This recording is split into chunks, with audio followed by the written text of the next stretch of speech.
जब भी भारतीय क्रिकेट के सबसे कामयाब दौर का जिक्र होता है,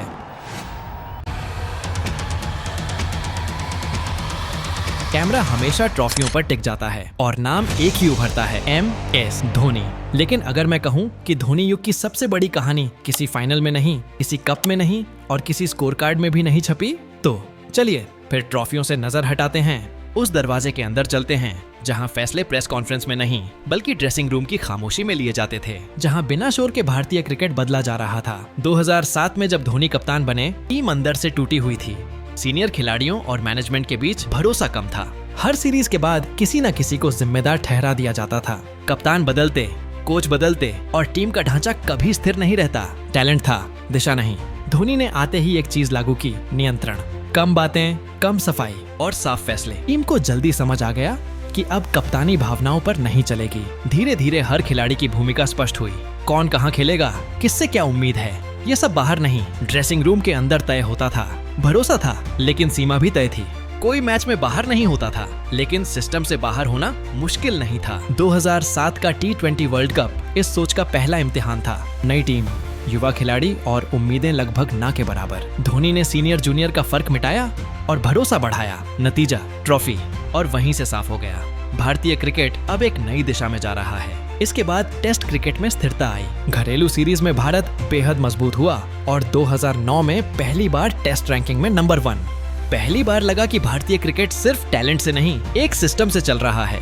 2011 तक का दौर धोनी युग का सबसे मजबूत हिस्सा बना। वर्ल्ड कप जीतने के बाद फैसलों पर सवाल कम और भरोसा ज्यादा होने लगा। टीम चयन में निरंतरता आई और खिलाड़ी लंबे समय तक सेटअप में टिके रहे। लेकिन इसी बीच धोनी युग का दूसरा पहलू भी उभरने लगा, शांत, धीमा लेकिन असरदार।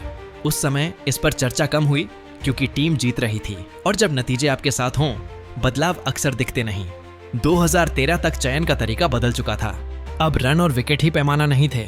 देखा जाने लगा कि खिलाड़ी भविष्य की योजनाओं, फिटनेस और भूमिका में कितना फिट बैठता है।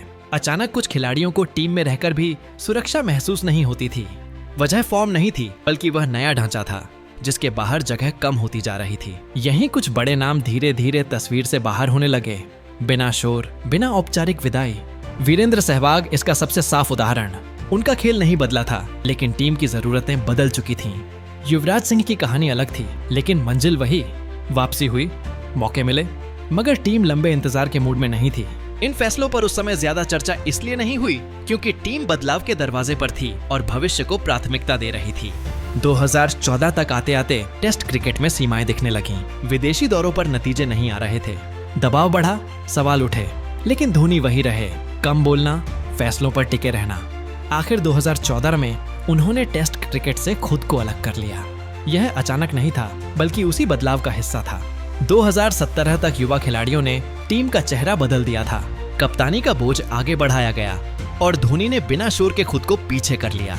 2019 वर्ल्ड कप उनका आखिरी अंतर्राष्ट्रीय टूर्नामेंट बना। उनकी विदाई भी उनके पूरे करियर की तरह शांत रही। धोनी का दौर इसलिए याद रखा जाता है क्योंकि इसने भारतीय क्रिकेट को स्थिरता दी। टीम ने सिर्फ जीतना नहीं सीखा, बल्कि एक जैसी सोच के साथ लंबे समय तक खेलना सीखा। कुछ फैसलों पर आज भी बहस होती है और कुछ खिलाड़ियों का करियर शायद अलग दिशा ले सकता था, लेकिन इसमें कोई शक नहीं कि इस युग ने भारतीय क्रिकेट की दिशा बदल दी।